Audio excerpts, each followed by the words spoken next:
Bonjour chers téléspectateurs, bienvenue sur Equinox Télévision, bienvenue à cet autre numéro de la revue des grandes unes avec nos invités déjà bien installés pour commenter ces principales unes parues en ce jeudi 5e jour du mois de juillet 2018 et nous démarrons la revue avec la nouvelle expression qui titre sur le plan d'assistance humanitaire et l'opérationnalité qui est annoncée pour les jours à venir pour Atangandi. Tout est presque prêt, mais Monseigneur Samuel Cléda émet des réserves sur cette opération. L'archevêque métropolitain de Douala estime qu'il faut associer par exemple l'évêque de Manfé pour plus d'efficacité. L'évêque de Manfé Monseigneur Andro Keya qui sur le terrain effectue déjà ce type d'opération et qui pour lui en tout cas est assez bien placé pour une meilleure opérationnalité de cette action pensée engagée par le chef de l'État Paul Biya et coordonnée par Paul Atangandi. Monseigneur Samuel Cléda qui dans les colonnes de la nouvelle expression dit par exemple: j'aurais voulu que l'évêque de Manfé soit associé à l'opération de distribution d'aide aux réfugiés camerounais.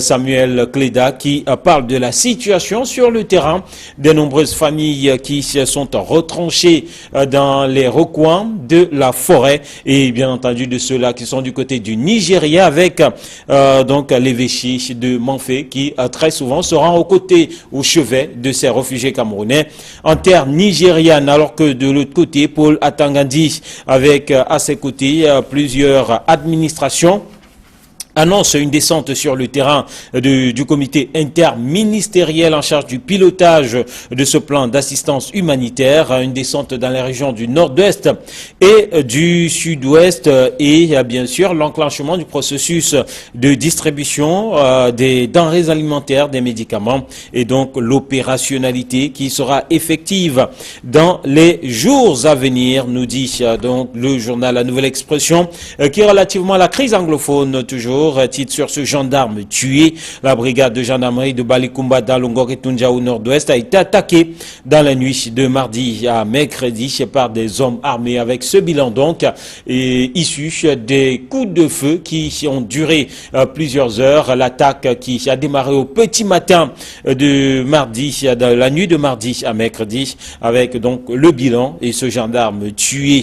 Les sacs plastiques et un dossier consacré par La Nouvelle Expression ce matin à cette information, à cette actualité entre incivisme et affairisme. 4 ans après l'interdiction de l'utilisation des emballages plastiques au Cameroun, le commerce de plastique, selon le journal La Nouvelle Expression, se porte plutôt bien. Le journal qui présente la nature comme étant finalement un dépotoir ordinaire pour ces déchets plastiques. L'incivisme qui a transformé les rues, les rigoles et les fleuves en poubelles pour ces déchets plastiques et les bonnes affaires des commerçants. De l'autre côté, le marché au noir qui profite de la mesure gouvernementale qui est difficile à implémenter. Le journal qui présente tout aussi ce que prévoient les textes en matière de lutte contre ces déchets plastiques, l'économie des textes réglementant l'utilisation des emballages plastiques non biodégradables, à lire dans les colonnes du journal La Nouvelle Expression qui donne la parole aussi à un environnementaliste qui explique les enjeux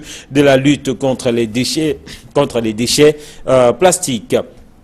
Et puis, chez Cameroun Tribune s'intéresse ce matin au plan d'assistance humanitaire. Cameroun Tribune qui titre donc: on passe à l'action alors que les contributions ne cessent d'arriver. Les premières activités sur le terrain sont programmées pour la semaine prochaine sur instruction du président de la République, Paul Biya. Le comité ad hoc présidé par le ministre de l'administration territoriale a arrêté le chronogramme hier à Yaoundé. Le journal qui nous parle aussi de sport et de la Coupe du Monde et l'arbitrage vidéo qui fait son match durant cette compétition. Le recours à cette nouvelle technologie constitue l'une des principales innovations de la compétition en cette année 2018. À lire donc dans les colonnes de Cameroun Tribune. L'essentiel titre sur la présidentielle 2018. L'essentiel qui nous dit que le compte à rebours est tout simplement lancé. Ce que prévoit le code électoral branle-bas au sein des partis politiques, des candidatures qui se confirment. Dernier jour pour l'inscription l'inscription sur les listes pour l'inscription des électeurs retardataires. À lire donc à la page 3 du journal L'Essentiel qui présente donc tous ces indicateurs qui font savoir que le compte à rebours est véritablement lancé pour cette élection. Et puis dans les colonnes, bien Macron qui confirme l'appel téléphonique à travers une sortie de presse. Le quotidien de l'économie parle de développement local ce jeudi, avec le programme Agropole qui a mal à son financement, nous dit le quotidien de l'économie, qui rappelle qu'entre 2006 et 2016 et 2017, cette institution a perdu près de 90% de son budget, entravant de fait toutes les mesures de mise en place des entreprises de moyenne et de grande importance dans les différents bassins de production agricoles au Cameroun. Et puis le jour reste en économie, c'est le jour qui titre sur le malaise observé dans le secteur bancaire, le jour qui, à travers un dossier et une enquête dans ses colonnes ce jeudi, présente donc les différents aspects et les contours de ce malaise observé dans le secteur bancaire dans notre pays. Le jour qui parle aussi de la prison centrale de Kondengue et de cette mobilisation autour de 18 détenus transférés de la prison de Buea pour la prison centrale de Yaoundé, Kondengue. Une arrivée avec fracas de ces 18 prisonniers qui a créé en tout cas beaucoup de mouvements au sein de cette prison, avec donc des bruits entendus suite à cette arrivée avec fracas des prisonniers transférés de Buea. Mutation qui revient sur la célébration du Independence Day de United States of America. Et il y a Peter Henry Ballerin, l'ambassadeur des États-Unis d'Amérique au Cameroun, qui durant cette célébration s'est exprimé devant des invités, parmi lesquels des ministres camerounais. C'est Peter Henry Ballerin qui a dit entre autres que nous ne sommes pas obligés de nous mettre d'accord. L'ambassadeur des États-Unis au Cameroun a fait cette déclaration à l'occasion de la fête de l'indépendance américaine. Embarras, nous dit, mutation dans les rangs des ministres présents lors de cette cérémonie. C'était du côté de Yaoundé. Le Messager titre sur la crise anglophone et s'interroge que cherche Gilles Thibault chez Mafani Moussongué au moment où Emmanuel Macron, le chef de l'État français en visite à Abuja, se prononce indirectement sur la crise anglophone. Son ambassadeur à Yaoundé s'entretient avec le président de la Commission nationale pour la promotion du bilinguisme et du multiculturalisme. Les informations du Messager à lire en page 3 sur cette visite de Gilles Thibault chez Mafani Moussongué. Toujours dans les colonnes du journal Le Messager, loi sur le sport, l'opposition qui accuse le RDPC dans hold-up. Ce texte jugé nocif pour le sport camerounais a été adopté mardi dernier, ceci avec le concours de l'écrasante majorité des députés du parti au pouvoir, nous dit donc le Messager dans sa publication de ce jour. Voilà qui nous permet de sortir de cette visite des principales unes parues ce matin et de retrouver nos invités sur ce plateau. Caminele, bonjour, bon jeudi. Éric Marchal Jomo, bonjour. Bonjour Guy Hervé Fongrand, bonjour téléspectateurs d'Equinox Télévision, oui. Et surtout bonjour à toutes ces personnes qui ont bénéficié durant le coup de cœur de Sa Majesté Parfait Godok, le chef de son poids, qui a fait une véritable opération merci chip du côté de Nkonsamba. Il a laissé l'Union natale pour aller en Nkonsamba, où il a organisé des consultations gratuites, des dons de médicaments. Il y a des gens qui sont même partis de Douala, qui sont revenus avec des lunettes. Donc cette opération, beaucoup n'en ont pas parlé, mais c'est une super opération. Il y a quelques journaux qui sont revenus dessus. Voilà, qui ont d'ailleurs une opération qui a tout de même été supportée, coachée par la synergie africaine et je pense que c'était une très très bonne affaire, non seulement pour les populations, mais aussi pour le vivre ensemble. Allez, Guy Hervé, bonjour. Bonjour, Éric Martial Dumont, président. Bonjour aux nombreux téléspectateurs qui, chaque jour vont grandissant, parce qu'ils prennent du plaisir à regarder les unes qualitatives qui paraissent chez nous. Et quand je dis, je pense à Claudie Siard qui emmené avec Maïsren entretien hier avec le président Macron. Entretien au cours duquel le président Macron nous a rappelé, notamment aux Africains, que faire pour nous, sans nous, c'est faire contre nous. et il reprenait ainsi Nelson Mandela. Donc je voudrais avoir une pensée pour Claude Siard qui nous regarde quand il peut et qui apprécie la qualité de cette émission qui sort des sentiers battus. Allez, merci messieurs pour ces introductions. Alors on démarre avec ce plan d'assistance humanitaire décidé par le chef de l'État Paul Biya et qui a repris en une par plusieurs journaux, notamment Cameroun Tribune, la nouvelle expression qui font savoir que l'opérationnalité est annoncée, l'opérationnalité est annoncée pour ce qui est de la nouvelle expression, ou encore Cameroun Tribune qui nous dit qu'on passe à l'action.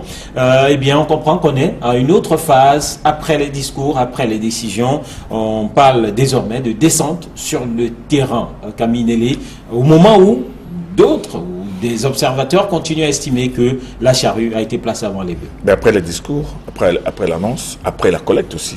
En fait, les collectes qui ont commencé, parce que on voit les collectes qui se suivent. Des journaux qui nous font savoir qu'on avoisine déjà le milliard. On avoisine le milliard, ça veut dire que ça avance tout doucement, mais ça avance tout de même. Mais il est vrai, n'oubliez pas, Éric Martial Diomo, qu'on avait parlé de 12 milliards et demi. Donc on est loin du compte, mais toujours est-il qu'aujourd'hui, après l'annonce faite par le ministre de l'administration territoriale, qui annonce déjà le début de l'opérationnalité, bon, les gens se disent qu'il n'a pas attendu que les 12 milliards soient collectés. Ils veulent entrer dans le vif du sujet. Il faut dire que sur les 12 milliards, il y a l'apport du gouvernement, il y a l'apport de différentes institutions en dehors de cette collecte dont vous parlez. Dont on ne nous a pas encore parlé. Exactement. On parle uniquement d'une Djangui nationale qui est en train de se faire région par région. Donc on ne sait pas encore. On se réserve peut-être de nous annoncer ce que le gouvernement, les autres partenaires vont apporter. Mais je dis qu'avec le presque milliard qui est là, les ministres de l'administration territoriale, plus bien entendu sous la direction du gouverneur, est en train de vouloir descendre sur le terrain. Mais il se pose un problème. Vous avez parlé du charrue avant les bœufs, on a toujours dit. D'ailleurs, nous avons été les premiers à le dire ici, au lendemain même de cette heureuse décision du chef de l'État de venir en aide aux réfugiés. Nous avons dit, on nous a posé la question, est-ce qu'on n'est pas en train de jeter le manche avant la cognée? Est-ce qu'on n'est pas en train de mettre la charrue avant les bœufs?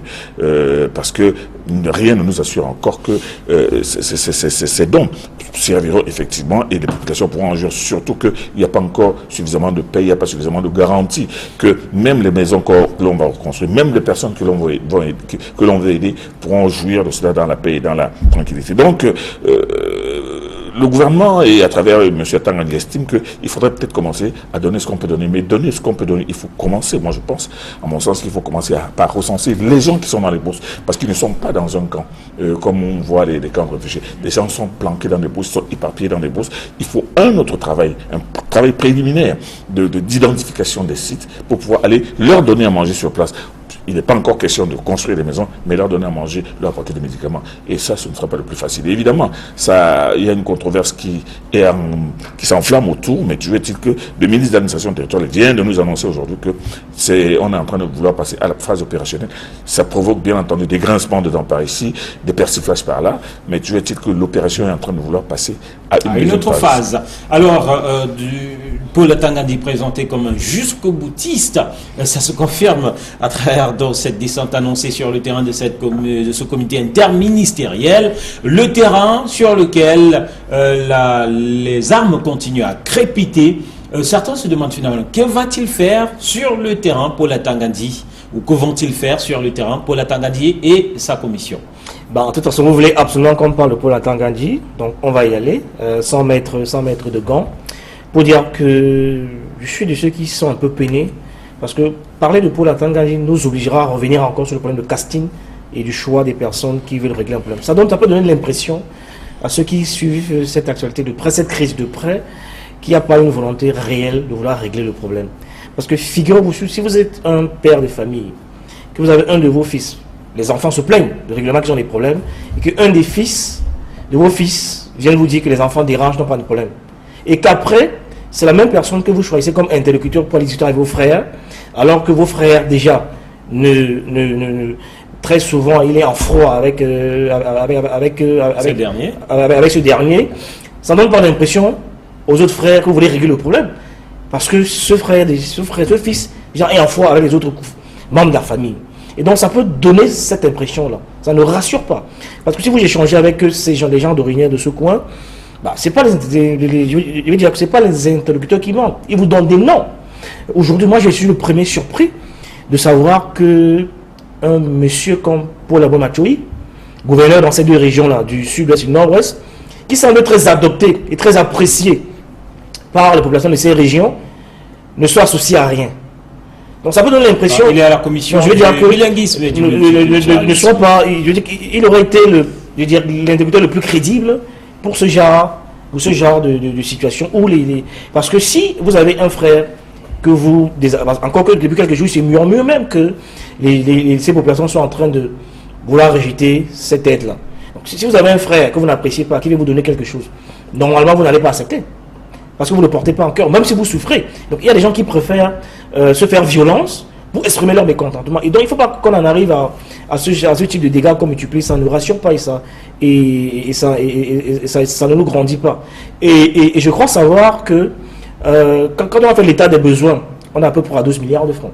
Donc, quand on parle d'opérationnalité avec 800 millions, sur 12 milliards, je vous demande exactement de quoi on parle. Je veux dire que sur 12 milliards, on a 800 millions de francs. Et quand vous êtes déployé, je me demande, c'est une goutte d'eau dans la mer et ça tout l'air d'un coup d'épée dans l'eau et ça ressemble à une théâtralisation qui n'est pas saine du tout. Serait-ce un bluff politique finalement, cette annonce de l'opérationnalité de ce plan d'urgence ou de ce plan d'assistance humanitaire, dans la mesure où sur le terrain, comme je le disais tout à l'heure, les armes continuent à crépiter. Et d'ailleurs, la nouvelle expression qui nous annonce ce matin, la mort ou l'assassinat d'un autre gendarme du côté de Balikumba, dans le Ngok et Tunja. Nous sommes là, dans le nord-ouest du Cameroun.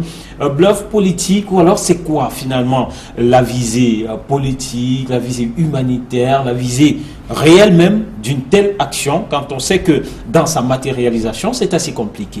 Mais moi je pense qu'il y a aussi, au-delà de tout cela, il y a une visée humaine, une visée humaniste, c'est-à-dire qu'il faut faire quelque chose tout de même.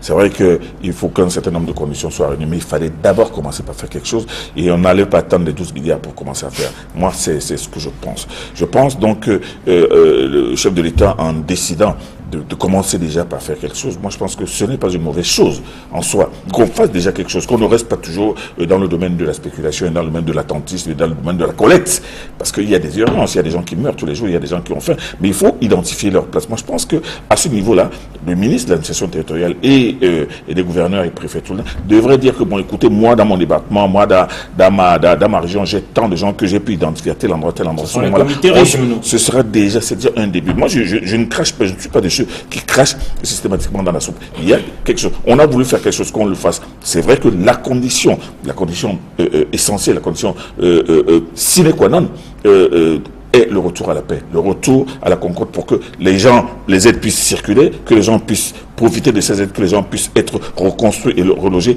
Celle-là, elle n'est pas encore réunie. Moi, je ne pense pas. Bon, le ministre Tangandji, en décidant de descendre déjà avec cette première phase opérationnelle, c'est forcément sur hautes instructions du chef de l'État. Il ne l'a pas décidé de lui-même. Et moi, je ne suis pas très d'accord avec Guy Avé-Fongrand, qui parle de casting, qui parle d'enfants, qui dit que les enfants sont turbulents, mais moi, il n'y a rien du tout. Moi, je pense que le rôle du père, à ce moment, toi qui dis qu'ils sont turbulents, toi-même va régler ça. Moi, je pense que ça aussi, c'est dans la logique.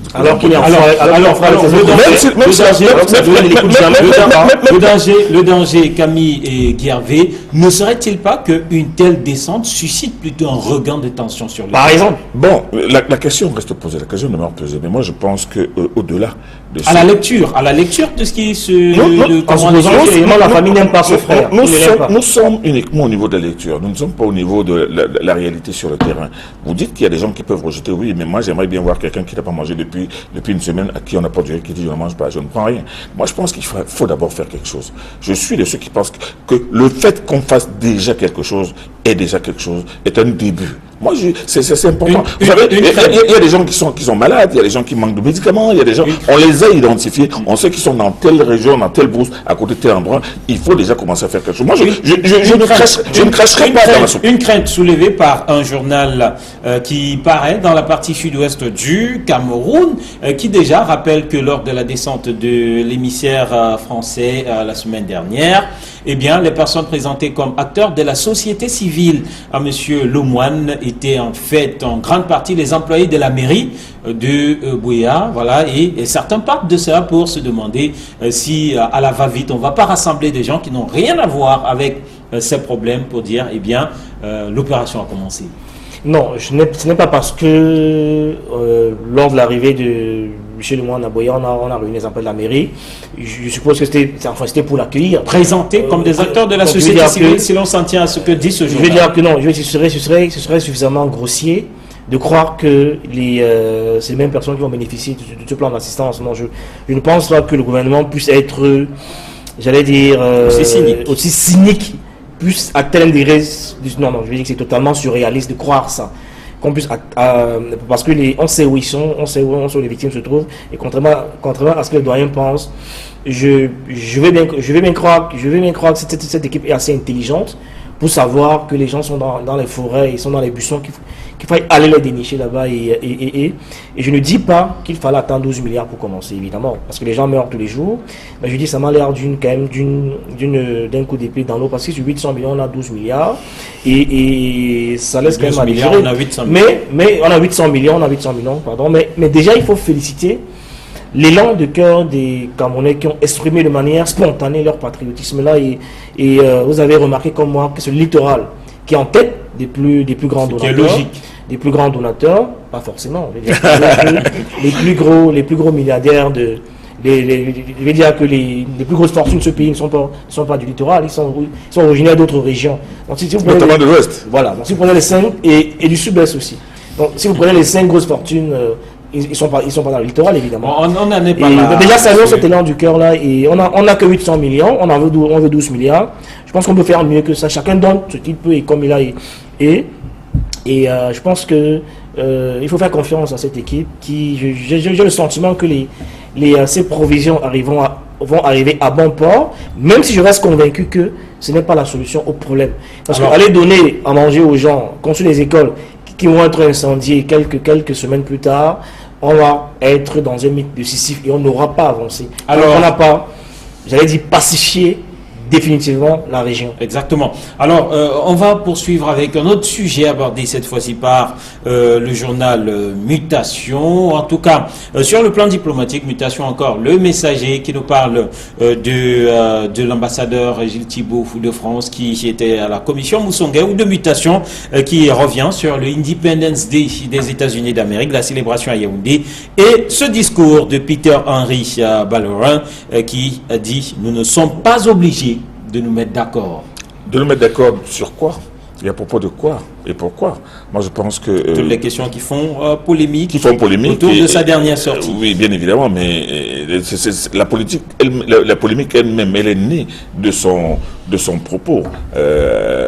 À la sortie de son tête-à-tête avec le chef de l'État, où il a parlé. Moi, je pense qu'il est important de revenir sur la formulation. Il a parlé, il dit qu'il a demandé au président Paul Biya de penser à son héritage. On peut aussi regarder ça sous un autre prisme en disant que, bon, mais quand le moment viendra pour toi de partir, il faudra savoir que en partant, il ne faut pas que qu'est-ce que tu vas laisser et qu'est-ce que les autres vont trouver. Mais ça ne voulait forcément peut-être pas dire que il faut partir tout de suite. Donc, la polémique est née de là. C'est pour cela qu'aujourd'hui, elle ne fait qu'enfler.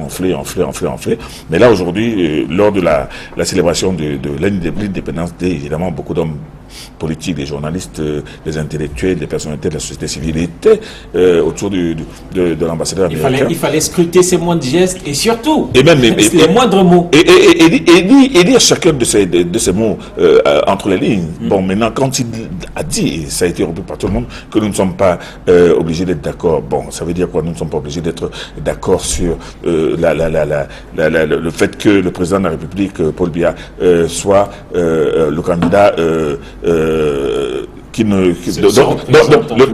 candidat dont les mandats sont ad vitam aeternam. Nous ne sommes pas d'accord, nous ne sommes peut-être pas d'accord sur le fait de la crise anglophone, que nous la percevons autrement. Nous ne sommes pas d'accord peut-être sur le mode de réflexion du gouvernement par rapport à cette crise ou la gestion de cette crise. Donc, il a dit ce qu'il a dit. C'est une phrase sibylline que chacun peut interpréter à sa manière, mais toujours est-il qu'il démontre que les États-Unis, à travers sa voix, ont une façon de voir le problème. Il reste cohérent avec lui-même aussi. Absolument. Non, mais j'ai envie de dire que pour moi, c'est une vérité de la palisse. On enfonce des portes ouvertes. On ne doit pas être d'accord, ce qui est normal. On ne doit même pas être d'accord. On n'est pas d'accord parce qu'on n'est plus à l'ère du colonisateur, tuteur qui vient nous dicter ce qu'on doit faire. On n'est pas d'accord parce qu'on n'accepte plus l'ingérence. On n'est pas d'accord parce qu'on est suffisamment mature pour décider nous-mêmes de notre avenir et de notre destin. On n'est pas d'accord parce que l'ambassadeur américain s'est royalement trompé. Par exemple, quand il demandait au président d'entrer dans l'histoire en citant des exemples, je ne vais pas dire stupides, mais des exemples bizarres, en convoquant Nelson Mandela et George Washington. Je pense que la meilleure réponse qu'on lui a apportée provient du professeur Sinjum, qui a magistralement répondu à l'ambassadeur en lui indiquant que le président Paul Biya est déjà entré dans l'histoire. Et je crois qu'il n'y avait pas meilleur. Elle était très belle cette réponse, très jolie. Et on ne peut pas être d'accord quand il y a ce genre d'hérésie répétée. C'est normal qu'on ne soit pas d'accord. Mais en tout cas, on comprend que voilà, ça reste, ça reste peut-être pas tendu. Ça reste peut-être pas tendu. Peut-être pas tendu entre Yaoundé et Washington, mais forcément, on va continuer à scruter tous les mots, tous les gestes et toutes les moindres expressions, voilà, formulées de part et d'autre relativement à la suite de cette sortie. Et peut-être une phrase, il faut que l'ambassadeur relise très bien le propos du professeur Luc Sunjung pour comprendre très bien ce que entrer dans l'histoire veut dire. Je souhaite qu'il relise ça. Messieurs, on va avancer. On reste sur le terrain diplomatique et on évoque cette une du journal Le Messager et aussi cette information qui, en petite une, est parue dans plusieurs journaux, la sortie d'Emmanuel Macron devant la presse et notamment c'est dire sur le Cameroun et sur la crise anglophone. Et Gilles Thibault, ambassadeur de France au Cameroun, qui lui s'est rendu à la commission Mafani Moussongué. Voilà, la France de plus en plus présente. La France qui s'intéresse de plus en plus à cette crise anglophone. Non, mais vous savez, la France s'intéresse à la crise anglophone, mais j'ai l'impression qu'elle s'intéresse de loin. C'est-à-dire qu'elle s'intéresse de loin, parce que monsieur Macron, qui lui aussi est entré dans l'histoire en devenant le plus jeune président de la République française, hein, et qui, par sa façon de faire, par son style, vous avez vu hier devant les plus hautes autorités, il était en bras de chemise, c'est-à-dire qu'avec les manches retroussées, il parlait, il n'y avait pas une sécurité blindée autour de lui, il n'y avait pas, non, c'était un homme absolument libre. Bon, mais M. Macron qui arrive au Nigeria, et du Nigeria où il parle des problèmes du Cameroun sans venir au Cameroun, bon, la France reste autour du Cameroun en disant que non, nous regardons, bon, nous pensons que vous devriez... une réelle décentralisation, vous devriez... Bon, maintenant, quand on nous a présenté le réchauffement des relations entre le Cameroun et la France à travers un coup de fil, je ne pense pas que ce soit une très très grande option diplomatique, dans la mesure où c'est des rapports d'homme à homme, en tête à tête, hein, qui font que les gens se comprennent, et moi je pense que et s'ouvre mieux. Donc on a vu l'ambassadeur du Cameroun rencontrer M. Mafani Moussongué, qui ne bouge pas beaucoup. Moi, nous l'avions prévu. Nous savions très bien que cette commission allait être une commission beaucoup plus cérébrale que active sur le terrain. Mais il n'est pas peut-être certainement allé recueillir ce qu'il a recueilli sur le terrain, obtenir ce qu'il a recueilli sur le terrain. Et pendant ce temps, son patron, M. Macron, lui, il était tout à côté du Nigeria. Bon, il a dit ce qui s'est passé entre lui et le président de la République par téléphone. Ça ne nous rassure pas beaucoup. Il a confirmé qu'il y avait déjà cet appel téléphonique. Je ne sais pas s'il y avait des doutes relativement à cela, et il a préconisé des solutions, notamment une réelle décentralisation et aussi une régionalisation. C'est tiré par chacun de son côté. Oui, mais il faut dire au président Macron qu'à l'allure où vont les choses, il s'est peut-être un peu trompé, parce que tel que les choses s'enlisent, même en appliquant de manière efficace la décentralisation, on ne réglera plus le problème anglophone, parce que les choses ont atteint des proportions assez graves. Donc, il aurait mieux fait de descendre au Cameroun, de toucher la réalité du doigt, que de rester spéculer sur des choses qui n'ont rien à voir avec la réalité. Parce que même en appliquant la décentralisation et la régionalisation, le problème anglophone ne sera plus réglé. Et souvenez-vous, les gens peut-être ont la mémoire courte, que c'est sur le perron de l'Élysée que le président Paul Biya avait déclaré la guerre à Boko Haram. C'était à l'Élysée qu'il avait fait. Et donc, aujourd'hui, il faut dire que le problème anglophone n'est plus seulement un problème militaire. On a dépassé le stade du problème militaire. Ce n'est plus forcément aller à la force. Il faut trouver qu'il y ait un véritable dialogue inclusif et que la solution doit être politique avant d'être militaire. C'est pour ça que je suis d'accord, contrairement à ce qu'a dit un certain Eric Tindjé, qu'il faut démilitariser ces régions-là, ce qui me paraissait aussi totalement absurde. Et donc il faut continuer à sécuriser les populations. Pas un certain Eric Tindjé, contrairement à ce qu'a dit Eric Tindjé. Quand tu dis certain, ça veut dire qu'on le connaît très bien, c'est une célébrité. Eric Tindjé est une célébrité. Voilà. Parce que quand tu dis un certain... Bon, personnellement, je trouvais... Et originaire de cette région-là, il faut le rappeler, qui rappelle qu'il faut démilitariser. Moi, ça me gêne un peu. Donc, démilitariser cette zone, c'est mettre les populations en insécurité. Ils ont besoin de se sentir rassurés. Mais au-delà de cela, il faut rappeler quand même à Macron et aux autres que la solution de cette guerre n'est plus une solution militaire, elle est politique. Allez, il faut que merci à vous, merci Camille, merci Guy Hervé, merci à vous qui êtes restés à notre compagnie. Madame, Monsieur, demain sera notre jour, nous serons là pour la dernière livraison de la semaine. Au revoir.